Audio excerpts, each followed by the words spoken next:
My name is Amelia Brooks, and I'm 28 years old. I was standing in front of the mirror, wearing the wedding dress I had dreamed about since I was a little girl, when my phone rang. It was my fiancé, Ethan. His voice was shaking. Amelia, I need you to tell me the truth. The excitement I had been feeling disappeared in an instant. What truth? I asked. There was a long silence before he spoke again. My father just received a call from your dad. I felt my heart stop. Ethan took a deep breath. He said you've been hiding something so terrible that if I marry you tomorrow, I'll regret it for the rest of my life. For a moment, I couldn't breathe. My father and I hadn't spoken in almost 18 months. He wasn't supposed to know anything about my life anymore. Yet somehow, 24 hours before my wedding, he had found a way to step back into it. What exactly did he say? I whispered. Another silence. Then Ethan answered. He said you stole hundreds of thousands of dollars from your late grandmother, and that the entire family covered it up to protect you. I nearly dropped the phone. Not because it was true, but because I knew exactly why he had chosen that lie. It was believable. My grandmother had died 3 years earlier. She had left behind a complicated estate, months of legal disputes, and enough family tension to destroy relationships forever. Most people outside the family knew only pieces of the story.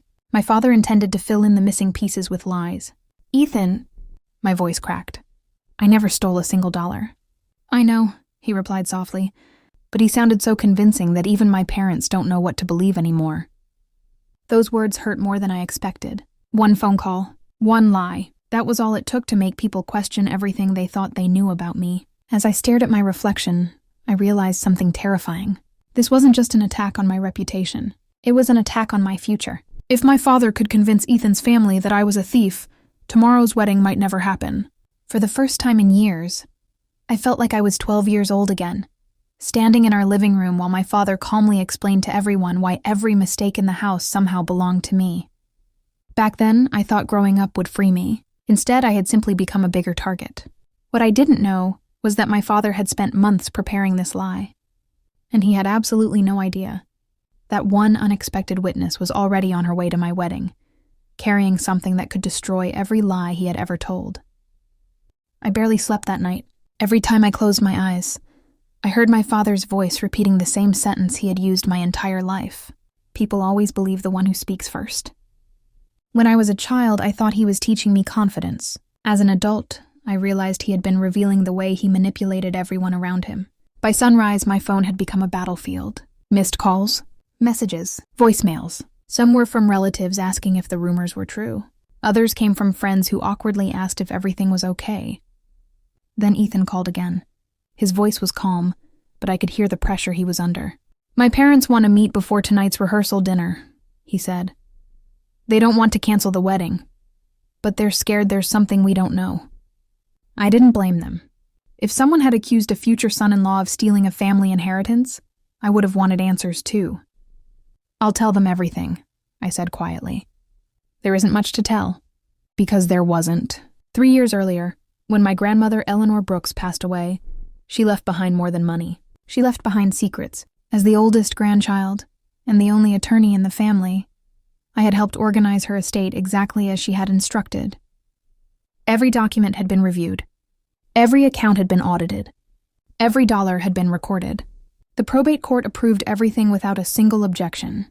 Nothing had ever gone missing. Nothing had ever been stolen. But facts had never stopped my father before. He didn't need proof. He only needed doubt. Growing up, he had mastered turning ordinary misunderstandings into stories that made him look like the victim and me like the problem. If I earned an award at school, he told relatives I had manipulated my teachers. If I received a promotion at work, he claimed someone else deserved it more. When Ethan proposed 8 months ago, my father didn't congratulate me. He simply smiled and said, "Let's see how long he stays once he knows who you really are." At the time, I thought it was bitterness. Now I understood. He had already been planning this. By late afternoon, Ethan and I met at a quiet cafe before heading to the rehearsal dinner. He reached across the table and squeezed my hand. "I believe you," he said. "I always will." For the first time that day, I smiled. But before I could answer, my phone vibrated. An unknown number? I almost ignored it. Something told me not to. When I answered, a calm female voice spoke only one sentence. "Amelia, my name is Sarah Collins. Your grandmother asked me to protect you if this day ever came.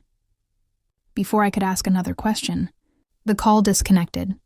By the time Ethan and I arrived at the rehearsal dinner, the restaurant was glowing with warm candlelight and soft music. Friends laughed over glasses of champagne, our families greeted one another, and for a brief moment, I almost believed the nightmare was over. Then I saw my father. Richard Brooks stood near the center of the room, smiling as if he were the proud father of the bride. Anyone who didn't know him would have thought he was happy to be there. I knew better.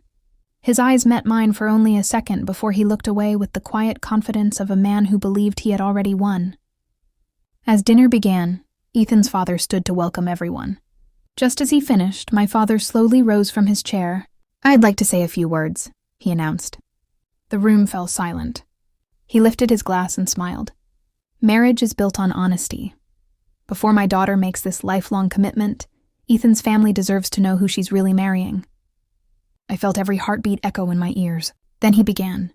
He claimed I had manipulated my grandmother during her final months. He accused me of secretly changing legal documents. He even told the room that thousands of dollars had disappeared because of me. Several guests looked at me in disbelief. Others lowered their eyes, unsure what to think. I could see Ethan's mother gripping her husband's hand. The lie was working, exactly as my father had planned. Then, the doors to the private dining room opened. Every head turned. A woman in a navy suit walked calmly inside, carrying a leather briefcase. She wasn't nervous. She wasn't angry. She looked completely certain. She stopped beside our table and spoke clearly. "My name is Sarah Collins. I apologize for interrupting, but everything Mr. Richard Brooks has just said is false." The room froze. My father's confident smile disappeared for the first time that evening. "You have no idea what you're talking about," he snapped. Sarah didn't even look at him. Instead, she placed the briefcase on the table and slowly removed several sealed folders. "I was Eleanor Brooks' personal attorney and family trustee for nearly 20 years, she said. "I also witnessed the signing of her final will." She opened the first folder.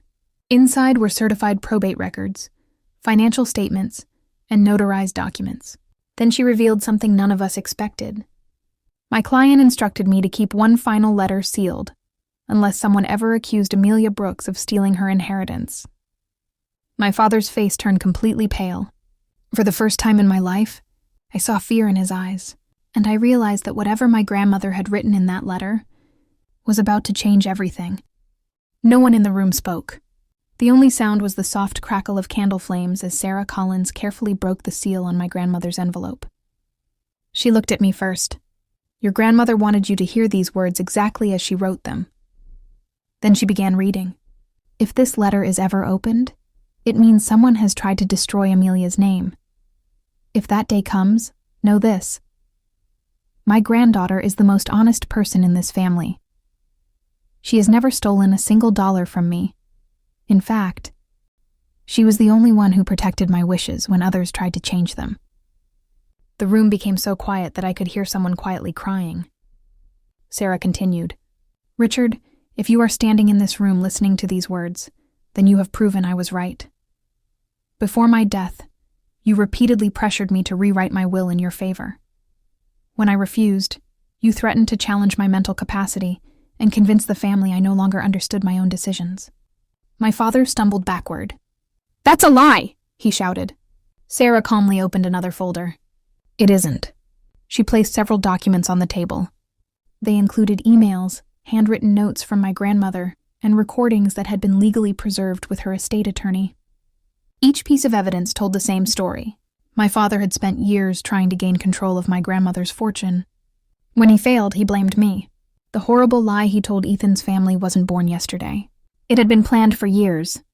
Ethan picked up one of the documents, read it quietly, then looked directly at my father. "You didn't come here to protect me," he said. "You came here because you couldn't stand watching Amelia build a happy life without your control." No one defended my father, not my relatives, not his friends, not even my mother. She lowered her head, tears running silently down her face, knowing the truth could no longer be hidden. For the first time in my life, I didn't feel afraid of the man who had controlled every family gathering, every argument, and every memory. I simply looked at him and said, You don't get to rewrite my story anymore." Then I turned to the restaurant manager. "I think it's time for him to leave." Security politely escorted my father out of the room. He shouted my name one last time. No one followed him. The door closed. And with it, 30 years of fear finally closed too. The next afternoon, I married Ethan Walker, surrounded by people who loved us for the truth, not the lies. As I walked down the aisle, I saw Sarah smiling in the front row. She gave me a small nod, as if my grandmother were somehow smiling through her. That was the moment I finally understood something my father never did. But the truth only needs one brave witness to set it free. Sometimes the greatest victory isn't exposing the lie. It's living a life where the lie no longer has the power to follow you. Don't forget to subscribe.